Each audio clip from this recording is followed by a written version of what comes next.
something total locally. There are strings attached to almost all federal money, okay? And the auditors come and look at it, and if they think you're taking this money and going over here, they go ballistic. All kinds of audit stuff. Oh, yeah, the reason this number is so big, does this look big to me? Remember those ARA dollars and the federal jobs money dollars? They would go in this category. Those one-time monies that President Obama, because wanted to save jobs, that would go in that category. Thanks. This category, this is other revenue the state gives you. It's not revenue limit. So what's in this dollar amount? Lottery, all 90 bucks per kid you get. All my neighbors think school districts are funded on the lottery. It's not. Lottery, mandated costs. I don't know if you know what that is. You're required to do stuff, and if you do it, you get reimbursed. It goes in here. If you had K3 class size reduction, it would go in here. And you can see the varying amounts here. I'm sorry, other state. But this is interesting in this county. I usually don't see this. This is your local revenue. So what's in here? For you, I'm guessing, and you can correct me if I'm wrong, it's primarily interest income, and you're earning a big whopping 1%, I'm sure. Donations maybe from parents or PTAs. And usually when you get money here, it comes with an expense. Like PTA is going to give you money, but they want you to spend it on that, all right? Usually those local monies have strings attached. But look down here, Moraga, Lafayette, Marinda, Walnut Creek, Acalanes, Canyon, Knightson. And I don't know for each district, but I'm guessing those are either parcel taxes, locally where the voters vote to tax themselves. And in wealthier communities have a higher threshold about they're willing to tax. They're probably parcel taxes, or maybe they have foundations, education foundations.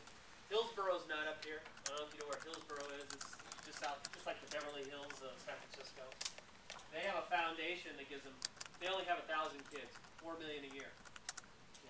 Parents and businesses that give to school districts. And so you can see, so I think it's helpful to know how you get your money, but you're probably hearing a lot about other districts around you. Why are they going to be able to do that, or why are they broke, or it's not the same. You're funded a bit differently.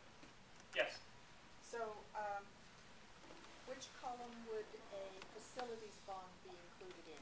It wouldn't even be in this. That's a good question. So it's not on there at all? This is just your general fund. Okay. Your facilities would be in a whole separate fund. All right. And the next question is, you said, you mentioned ARA funds. So yes. The number will not be in there any longer for ARA funds because we're through with ARA funds. I believe if I ran this for 11 or 12 or 12, 13, those would go away, yes. Okay. Yeah, so this is a high number but it's a high number for all districts. Right. So you'd go down, but so would everyone else. Thank you. Good question. Okay, so that's kind of how you get your revenues, and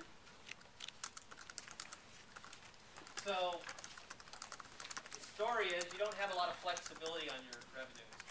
You can't raise prices. You can't refuse customers. You got to serve everyone that comes to your door. And so your revenues, getting the kids to school, that's important. I mean, that drives your revenues. The more you can get kids to school, butts and seats is what we call it. Federal revenues, well, you can't control Congress and President Obama. It'd be nice if they gave us another ARA. I'd like that. But you're dependent on them. You can apply for grants, but usually it's not grants to do what you want. It's grants to do that, and they're pretty prescriptive on what you can do. There's some grants in other states, but really, right now, you're really dependent on the state. The area where there is flexibility, you have to rely on the voters. And have you ever tried to pass a parcel tax here? Yeah. It's really hard to do. It is really tough to do. But the good news is there's talk at the legislature of making it easier. Right now, you need a 2/3 vote. That's tough. I mean, 2/3, and think all the people who live here that don't have kids in school, I ain't gonna do that. My kids are already gone. So there's talk at the legislature to lower that threshold to a lower percentage. And, you know, unless they start infusing money, we're gonna have a local option that doesn't have that high, whether it's parcel tax or some other issue. And so as a district, I mean, you can increase attendance and that sort of thing, but you can't, it's hard to control your own destiny on revenues. So where do you have all your flexibility? It's on the expenditures, how you spend your money, you know, how many people you have, how much you pay them, what programs you offer. This is where all your flexibility is, and I'll just go through this really quick. Most districts, it's almost all, I mean, we're a people business. I mean, you know, you can argue, oh, we have too many people. I think it takes people to educate kids, and we spend a lot on people. That's because we have to. We get so few money, our percentage is higher on other states. But if you got $22,000 a kid, a kid, I think your percentage would go down too. But we get so little money. A lot of our money is spent on people, and so what affects that? How much you pay, how many people you have, where they are on the salary schedule. There's a lot of factors, and we'll talk a little bit about that. Design of programs, class size, what you're teaching. You know, these are all things that you have pretty much local control. So let's see how you've spent your money in the past. And again, this is just your general fund. This is done the same way. It just takes how much you're spending, dividing by the number of kids. Okay? And so this is what you're spending on people who have a certification to teach that aren't management. So I call this your certificated bargaining unit, basically. Now, this can differ between districts. Some districts have counselors in the bargaining unit. Some have counselors as part of management. Psychologists is part of an association. Psychologists is part of management. So there are nuances between districts. But this is, and so you saw your funding's right about in the middle, and you're right about in the middle in this classification. Okay? So what makes up this number?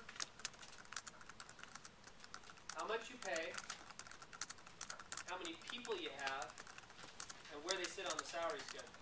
Let me say that again. You could have two districts with the exact same salary schedule, top to bottom. They pay the exact same. And if one district has senior people, this number will be higher than the one who has junior people. Okay? I'm sure that makes sense. I know if you're on the associations, I'm sure you've analyzed salary schedules and know it's cheaper if they're lower on the schedule. I mean, it's math. Okay? So that kind of what affects there. Then over here we got the difference percentages, and so you can see, you know, by that. That's a total expense, and that's a total expense other factors uses. So that's what you're spending on that group. This is what you're spending on district administrator salaries. And okay, when I look at this number, and I look at, I mean, you guys are low, but I can't. It's hard to compare you against Canyon because size does matter. I mean, you know, Canyon, if they have a superintendent, they're probably at 20% of their budget is on administration. Okay, so there are certain economies of scale you get by getting bigger. You have one superintendent and one CBO. A district half your size will have a superintendent and a CBO. I mean, I guarantee you they will. But this is a number that you're lower. In fact, I didn't include the slide, but by the way, this is all publicly available stuff. I didn't create this for you. There's a website called the Ed Data website. It's free public information. So this is not, I didn't create any of this. I just got it. Okay? And so other tables show like the number of people you have compared to other districts. And I think in this district you have one district administrator for every 1,500 kids, which is a pretty high ratio.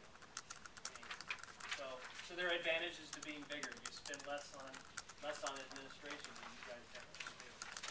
Total classified salaries. This is all classified. This one's a little different, but there are charts that can get you the number if you're interested. You're an administrator, but you're also classified, right? As a CBO.